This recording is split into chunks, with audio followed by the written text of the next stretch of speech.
चलिए देखा जाए क्वेश्चन नंबर 6 का 3 फ्रॉम एक्सरसाइज 7.1 क्या दिया गया। Name the type of the quadrilateral formed if any by the following points and give reason for your answer. मतलब बताना है कि किस तरह क्वाड्रिलेटरल बन रहा है और साथ साथ आपको रीजन भी देना है कि what is the reason behind it.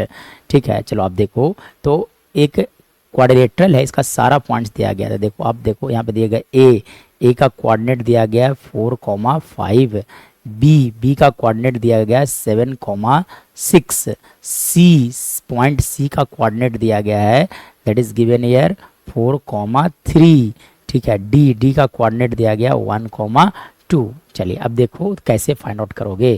तो सबसे पहले आप सब है ना फाइंड आउट कर लो side length of side A B, है ना। तो line length of side A B कैसे लिखा जाता है, तो फॉर्मूला होता है x2 माइनस x1 का होल स्क्वायर प्लस लिखा जाता है बाय 2 माइनस बाय 1 का होल स्क्वायर लिखा जाता है। मतलब अब आप लिख सकते हो x2 माइनस x1। एक्चुअली में क्या होगा कि देखो 7, देखो पहला जो होगा वो एज इट इज लिखाएगा, दूसरा का x कोऑर्डिनेट का साइन चेंज कर दोगे आप, तो -4 लिख जाएगा, स्क्वायर कर दो। फिर b का 6 एज इट इज, +5 थे, साइन चेंज कर दो तो -5 का होल स्क्वायर। ठीक है, चलिए यानी कि सेकेंड टर्म जो लिखोगे उसका साइन चेंज कर देना है। 7 - 4 विच इज इक्वल टू 3 का whole square, 6 - 5 which is again लिखा जा सकता है यहाँ से 2 का होल स्क्वायर, सॉरी 6 - 5 1 का होल स्क्वायर। कितने लिखे जाएंगे, 1 का होल स्क्वायर समझ सकते हो आप। 6 - 5 विच इज इक्वल टू 1 का होल स्क्वायर, मतलब इसका वैल्यू आ गया 3 का स्क्वायर 9 + 1, मतलब ए बी का जो वैल्यू आएगा that will equal to √10 units. ये ए बी आ गए। चलिए अब इसके बाद कैलकुलेट कर लो आप, है ना। ये कैलकुलेट कर लो बी सी। ठीक है, तो बी सी का लेंथ कैसे कैलकुलेट करोगे, सेम लॉजिक, है ना। क्या लिखा जाएगा, x2 माइनस x1 का whole square plus y 2 minus y 1 का होल स्क्वायर। चलिए इजकल टू लिखा जाए √x2। तो x2 कितने, देखो 4, यानी कि 4 - 7 का होल स्क्वायर प्लस 3 - 6 का होल स्क्वायर, यानी कि 3 - 6 का होल स्क्वायर, मतलब 4 - 7 विच इज इक्वल टू -3 का स्क्वायर, 3 - 6 विच इज अगेन -3 का स्क्वायर। मतलब आप लिख सकते हो यहाँ से 9 + 9, यानी कि बी सी का लेंथ आ गया √18। √18 को आप लिख सकते हो 3√2 यूनिट्स। ये आ गया आपका साइड बी सी का लेंथ। चलिए अब आप कैलकुलेट कर लो लेंथ ऑफ साइड ना। चलिए अब आप कैलकुलेट कर लीजिए लेंथ ऑफ साइड। देखो ए बी आ गया, बी सी आ गया, अब आप सी डी का लेंथ कैलकुलेट कर लो। सी डी का लेंथ कैसे निकालोगे, तो same logic x2 minus x1 का होल स्क्वायर प्लस लिखा जाता है बाई 2 माइनस बाई 1 का होल स्क्वायर, यानी कि √x2 माइनस x1। मतलब आप क्या कर सकते हो, x2 में से x1 मतलब लिखा जा सकता है 1 - 4 का whole square plus y 2 minus y 1, यानी कि 2 - 3 का होल स्क्वायर। ठीक है, तो 1 में से 4 गया, तो 1 में से जब 4 सब्ट्रैक्ट करोगे तो इसका वैल्यू आएगा -3 का होल स्क्वायर, और 2 में से 1 गया विच इज इक्वल टू -1 का होल स्क्वायर। मतलब सी डी का जो लेंथ आएगा वो होगा √9 + 1, मतलब सी डी का वैल्यू आ गया √10 यूनिट्स। चलिए मतलब यहाँ पे हम क्या पाते हैं कि सी डी का लेंथ आ रहा है √10 यूनिट्स। चलो एक और लेंथ बचा रह गया, वो बचा रह गया आपका ए डी का लेंथ। ठीक है, तो length of side A D, तो ए डी लिखो आप √, फिर same logic same formula x2 minus x1 का होल स्क्वायर प्लस लिखोगे आप बाई 2 माइनस बाई 1 का होल स्क्वायर, यानी कि यहाँ से लिखा जा सकता है x2। तो देखो x2 x कोऑर्डिनेट कितने 1 - 4 का होल स्क्वायर, बाई कोऑर्डिनेट देखो 2 और 5, मतलब यहाँ से लिख सकते हो आप 2 - 5 का होल स्क्वायर।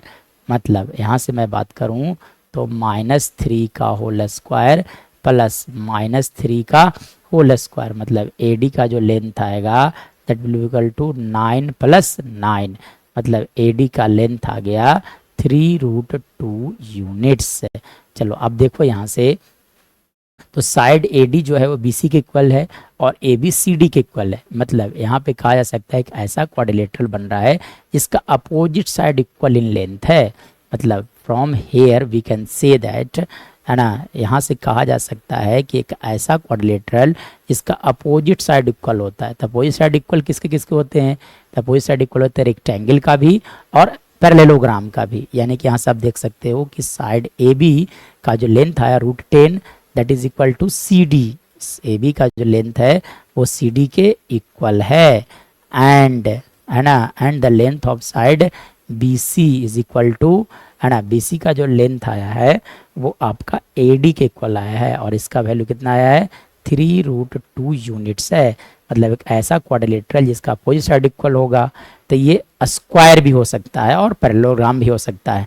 अभी जो हमारा जो है वो पैरेललोग्राम भी हो सकता है और रेक्टेंगल, सॉरी स्क्वायर नहीं, रेक्टेंगल भी हो सकता है और we can say this is a parallelogram. अब ये कौन ज़्यादा सही होगा? पैरेललोग्राम लिखा जाए कि ये रेक्टेंगल लिखा जाए? रेक्टेंगल का डायगोनल इक्वल इन लेंथ होता है लेकिन पैरेललोग्राम का डायगोनल इक्वल नहीं होता है। सो यहाँ से कैलकुलेट किया जाए AC। क्या कैलकुलेट किया जाए? AC। तो AC मतलब अंडर रूट, है ना, सेम लॉजिक सेम फॉर्मूला। चलिए AC, तो देखो 4 - 4 यानी कि जब 4 में से 4 को आप सब्ट्रैक्ट कर लो प्लस AC देखो 3 - 5 यानी कि 3 - 5 का होल स्क्वायर। इसका वैल्यू लिखा जा सकता है 4 - 4 दिस इज 0 का होल स्क्वायर, 3 - 2 यानी कि -2 का होल स्क्वायर। मतलब इसका वैल्यू लिखे जाएंगे √4 और √4 का जो वैल्यू आता है, √4 का जो वैल्यू आता है दैट इज 2 यूनिट्स। यानी कि AC का जो वैल्यू आ गया वो कितना है? 2 यूनिट्स है। ठीक है, चलिए अब आप कैलकुलेट कर लो BD। क्या कैलकुलेट किया जाए? BD। तो BD कैसे कैलकुलेट करोगे? अंडर रूट x2 - x1 यानी कि 1 - 4 इज इक्वल टू 3, 3 का स्क्वायर 9 और 2 - 5 मतलब 3 9 आ गया फिर से। यानी कि BD का लेंथ लिखा गया √18। √18 का वैल्यू आता है 3√2। मतलब एक ऐसा क्वाड्रिलेटरल जिसका अपोजिट साइड तो इक्वल लेकिन डायगोनल इक्वल नहीं है तो उसे बोला जाता है पैरेललोग्राम। मतलब sides, opposite sides are equal, opposite sides are equal and diagonals are not equal, and diagonals are not equal.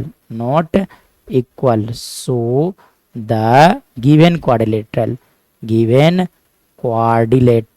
is a, क्या लिखा जा सकता है? is a parallelogram. This is our right answer.